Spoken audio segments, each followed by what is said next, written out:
To Donald J. Trump, President of the United States. Dear Sir, I have always thought of myself as a human being. I do try to avoid rude and angry people, but that has nothing to do with skin color, sexual preferences, or country of origin. I volunteered for the United States Navy in 1974 and was honorably discharged in 1980. I love and believe in the United States of America, and yes, my eyes still sometimes water when I hear the Star-Spangled Banner and recall the sacrifices made to maintain our freedom. There is no greater nation on the planet. In addition, I have been a Republican since I registered to vote in 1975, and one of your ardent supporters to make America great again. A few nights ago, I learned a close family friend and his son, on separate occasions, were pulled over and guns pointed at their heads. They're not gangbangers, drug dealers, or thugs, just hard-working people with families. During subsequent conversations with others, I learned that it was not an isolated incident. Even former U.S. military officers suffer the same indignity due to the color of their skin. How can I look them in the eye ever again and call them friend if I stand silent and do nothing? I'm not a rabble-rouser seeking attention for any organization or myself.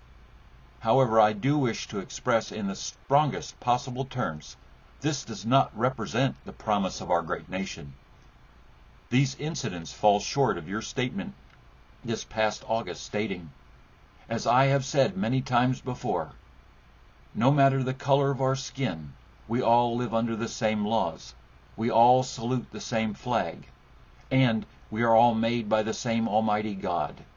We must love each other, show affection for each other, and unite together in condemnation of hatred, bigotry, and violence.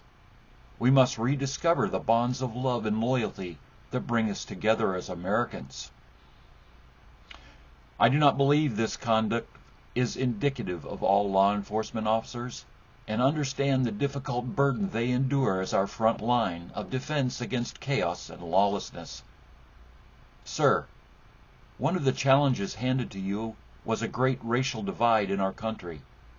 Please do what your predecessor failed to do. Fulfill the promise of human rights and dignity for all Americans. I believe you meant it when you said that. Please open a dialogue to find ways to eliminate the need for my fellow Americans to counsel their children on how to keep from being shot and killed during traffic stops. All Americans deserve the same dignity and respect, regardless of their skin color. To all my friends, I will ask you to talk with others about this inequity. My friends of color do not talk about it lest they be accused of being aggressive or whining. And my other friends, as I was previously, are unaware that their friends, neighbors, and co-workers could be subject to this indignity every time they get behind the wheel of the car. If you ask a person of color about their experiences, it demonstrates you care about them as a human being. If it makes you feel uncomfortable when you hear what they have to say, you have a heart, and one by one we will be on the path to fulfilling the American dream for all Americans. We as Americans can solve this through dialogue, not through shutting down highways, violent demonstrations, or separation from each other. There are enough decent people in our country to alleviate this scourge on our nation. Thank you for your time and attention. Jack E. Churchward, Clearwater, Florida.